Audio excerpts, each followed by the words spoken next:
liekore ni nitiere jotije moko mabandia makoro ichulo e tok chika makoro ndik e buo UHC. Ka wachako twak marwa yango kinyi makawuono dago mar mondo mi wachakane kod tiend wach kachako kodi Nicholas Odipo. Kinyalo mana lero ni tiend wach mano mar kaka wanyalo wacho ni pilot project kata tielo mokwongo mano mar ndiko e tich lakteche mag UHC higa mar 2020 nobede yo machalo nade to ere kaka wanyalo wacho ni lakteche masani koro kinde ka kinde chieng' tich ariyo kata tich ariyo gintiere oko ka geng'anyo ere kaka sirikal ne obedo kod gi winjruok higa mar 2020. Erokamano Judy Joyce. Kachako mokwongo nitie gima nadwa na ler mokwongo kapok wachako twak.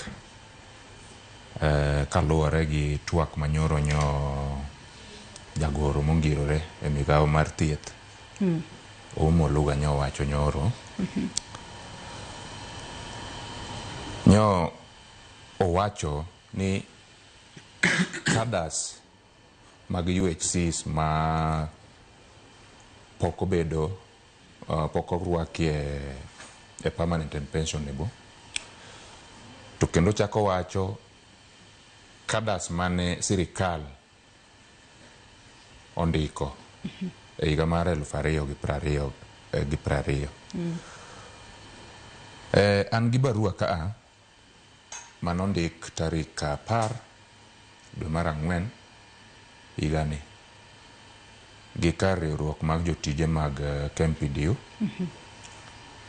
bang' kane gi bedo gi bura gi jatend migawo mar thieth Honorable Aden Duale.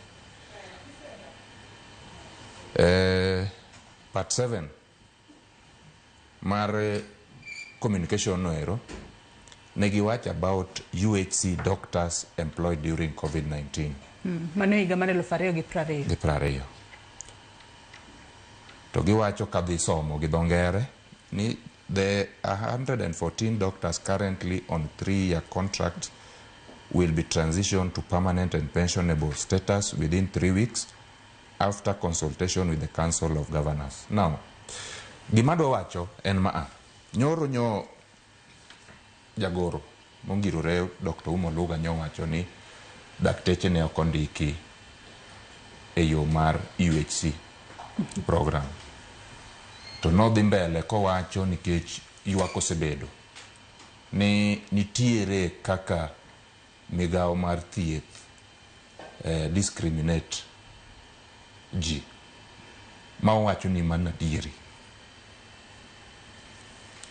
Ka luwore gi wach masomo ni nyiso ni migawo mar thieth nyocha nokao dakteche 114 o transition gi e permanent and pensionable basis to giweyo kadas mamoko gieki.